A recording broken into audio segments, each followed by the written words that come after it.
do the actual clinical placements work? How do they get set up? How do you keep track of hours? How many hours do you need? Grad school basically is the opportunity to try all of those different places out. Hey everyone, welcome back. My name is Emilyy Elizabeth. So today I'm going to be talking all about what grad school clinical placements look like for speech language pathologists. If you are new here, I just finished up my second year of grad school and I just finished my classes, my last day of placement, writing my last report, which feels so good. And I was getting some questions on my previous videos about placement and kind of what it is. So I thought I would make a video that goes a little bit more in depth. Caught in an action, I can't rewind, and in my head I'm screaming, but out of my mind I'm still too young to feel this way. Alright, to start off, clinical placements. So if you have not seen my video on what grad school really looks like, I will link it here, but definitely going into grad school, you know that clinical placement is going to be a huge component. But what does that really mean? You know that you have to do it, you know that it's there, but what is it? So your clinical placement is basically different placements that you have at different facilities that help you get the hours for you to practice as a graduate clinician for you to go out into the world. What's super cool about this field, but also kind of overwhelming, is the variety of disorders that we treat, but also the amount of settings that we can work in.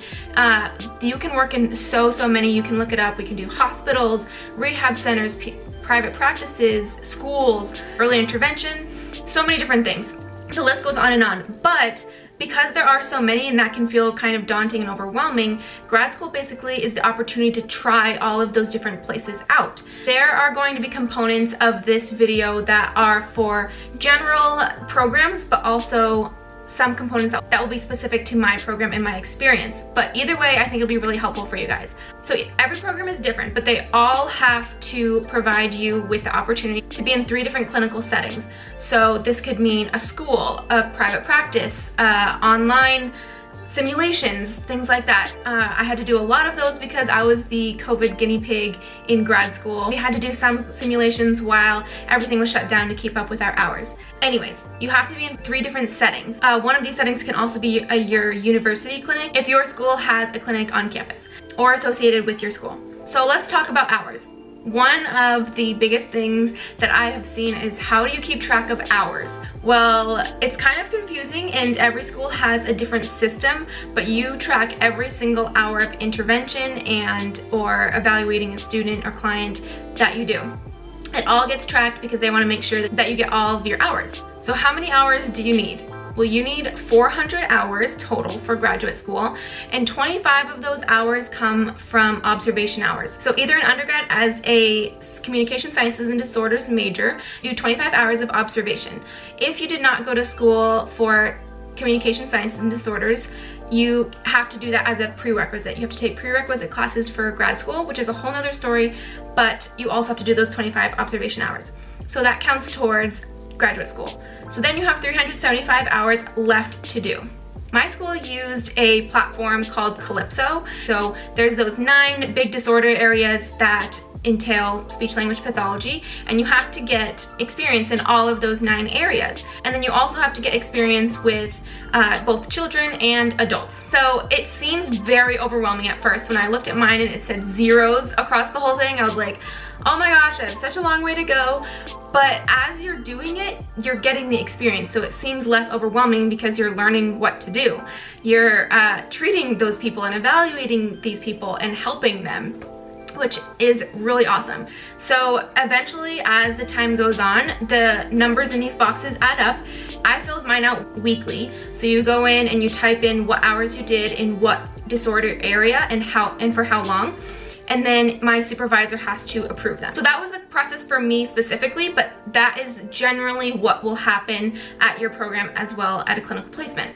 After you get those 375 hours, which I just completed, feels so good, then you qualify to graduate and your university takes over from there and files all the paperwork for you to move on. So how do the actual clinical placements work? How do they get set up?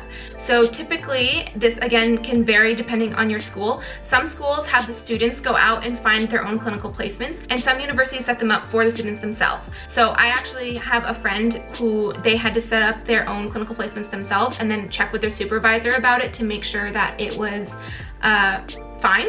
My university, the clinical director of the program set it up for us. So she reached out to people and worked everything out, and then she would put us in contact with them and we would go from there. Then it was up to us to make sure we were in contact with them, setting everything up and meeting with them right now via Zoom. But so after we would get set up with our supervisors, then we would meet with them and go over what their schedule looks like. So I got a question about how do you schedule your days?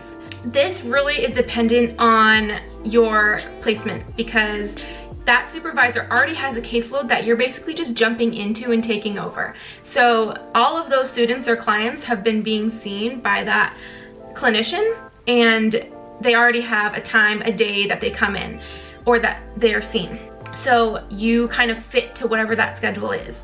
At one of my placements, I did 3 days a week, and I actually had some flexibility on what days I wanted to come in based on, because you also have to remember you take classes.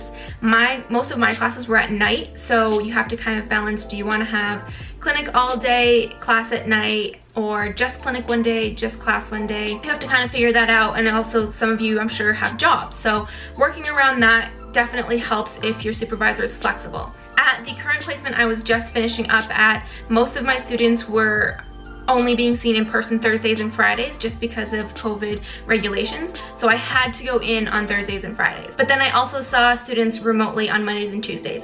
So it all really depends on your specific placement and supervisor and kind of what they want you to take. Because I also didn't take all of her students. She had other students that she saw at a different school that she just took because it was easier than me bouncing around a million different places. Long story short, the answer is it depends on your placement.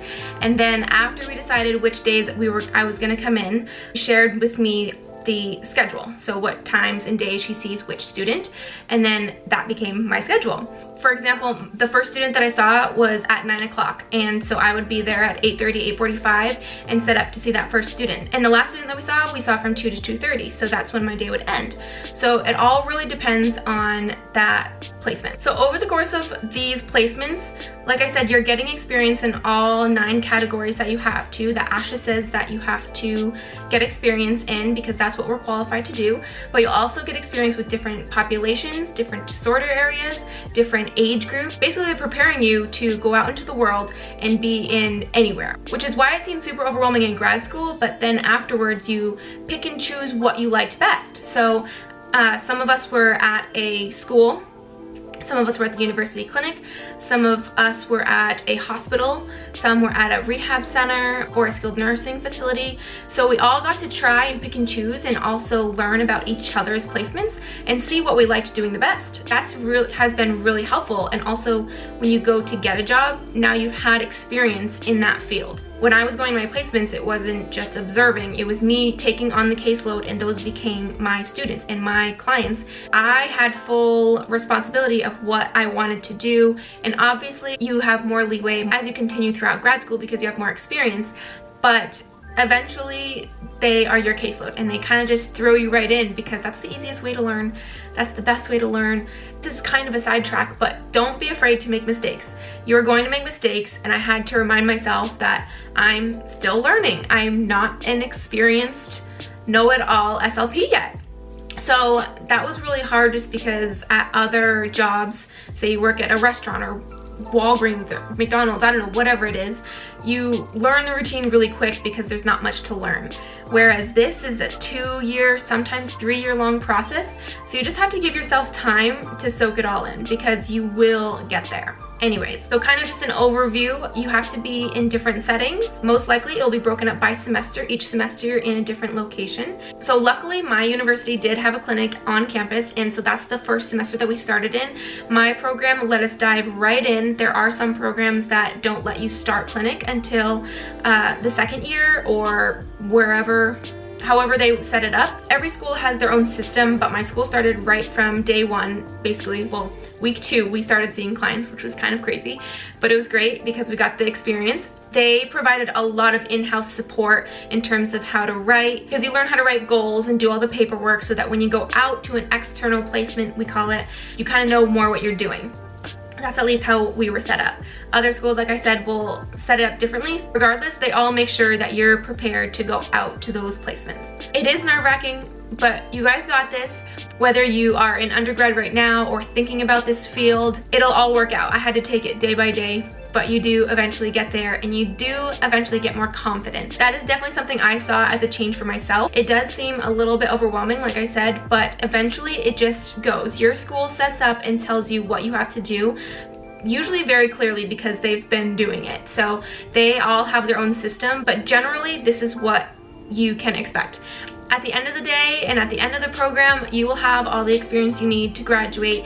And I am graduating in a couple weeks actually, and I still don't know everything. You can't know everything coming out of grad school, but these placements are the times where you learn the most and where you get to apply the knowledge and skills you've learned in class or clinic to your actual clients, which is really great and really great experience in terms of planning and intervention and evaluating. I hope that this was helpful. Also, don't be afraid to leave comments. I would love to know any more questions I can answer for you guys and other video ideas that I can do to help you guys learn more about this field. Anyways, thank you guys so much for watching. I will see you guys in my next video.